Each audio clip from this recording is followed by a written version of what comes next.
কক্সবাজার ঐতিহ্য ধরে রাখার জন্য এই রাখেন সম্প্রদায়ের খুব সুন্দর একটা অনুষ্ঠান হচ্ছে। যদিও আমি এখানে প্রথমবার এসেছি, তবে আমার খুবই ভালো লাগছে, কারণ তারা খুবই আন্তরিক এবং সবাই মিলে একসাথে অনুষ্ঠানটা উপভোগ করছে।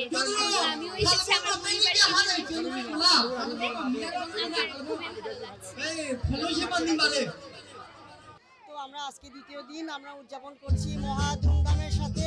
আমরা প্রতি বছর অপেক্ষায় থাকি এই 3টা দিন আমরা উদযাপন করার জন্য, যাতে আমরা শুধু রাখাইন না, এখানে বাংলাদেশে একটা বাগানে অনেক ফুল, সেই ফুলের একটা ফুল আমরা রাখাইন। বান্ডেল থাকলে প্রতি সেনমানিতে টাকা বাঁচবে। বিকাশ সেনমানি বান্ডেল কিনে জিতুন প্রতি লেনদেনে।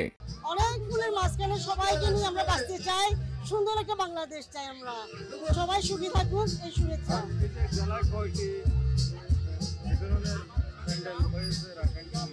আমাদের পুরা কক্সবাজারে অনেকগুলি প্যান্ডেল, আবার পুরা বাংলাদেশেও আমাদের যত রাখাইন অধ্যুষিত এলাকা সব জায়গায় আমরা রাখাইন সহ নববর্ষকে আমরা উপলক্ষে করে অনুষ্ঠান করে থাকি এবং পৃথিবীর বিভিন্ন জায়গায় পালিত হচ্ছে, যেমন থাইল্যান্ডে, জাপানে, চীনে, কম্বোডিয়ায়, বার্মায়, অনেক জায়গায় একই সাথে পালন করছি আমরা।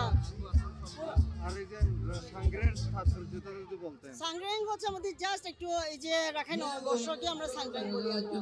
পানি খেলা আমাদের, আমরা চাই যে মঙ্গল পানি ছিটিয়ে আমাদের যত অশুভ, যত অমঙ্গল যেন তুমি মুছে যাক।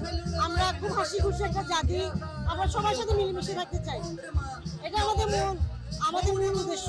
আমরা সবাই ভালো থাকি। আমাদেরকে আলোকিত করেছেন পরম শ্রদ্ধেয় প্রধান অতিথি। মনে পড়ে না যে বিগত শেষ কবে আমরা এরকম একজন সরকারের নেতৃস্থানীয় নীতি নির্ধারক মহলের পর্যায়ের একজন শীর্ষ কর্মকর্তাকে পেয়েছি। স্যার, আপনাকে আবারও আমাদেরকে আশীর্বাদ করবার জন্য আমরা সকলে কৃতজ্ঞতা জানাচ্ছি।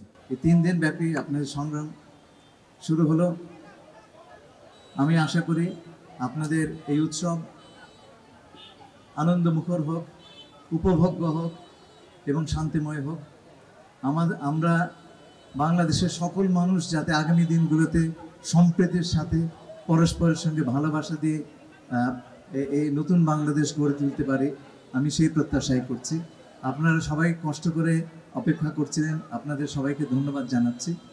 আজকে খুব আনন্দিত হয়েছি সংগ্রাম অনুষ্ঠানে আসতে পেরে।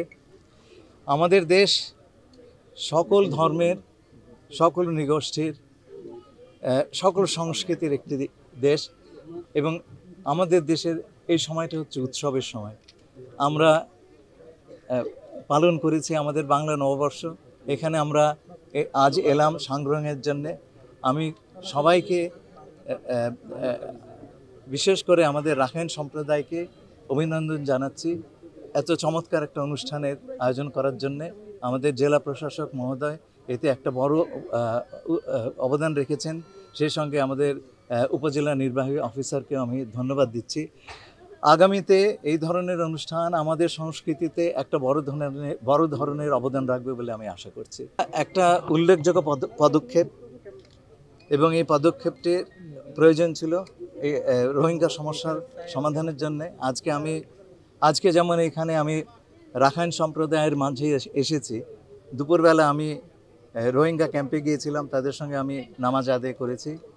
আমি তাদেরকে বলেছি যে একটা আন্তর্জাতিক জাতিসংঘের সম্মেলন হচ্ছে, সেই সম্মেলনে তারা যেন সংঘবদ্ধভাবে তাদের এবং কোঅর্ডিনেটেড বা সমন্বিত একটি অবস্থান তুলে ধরেন, তাদের ভবিষ্যৎ আকাঙ্ক্ষা এবং স্বপ্ন যেটা ধারণ করবে।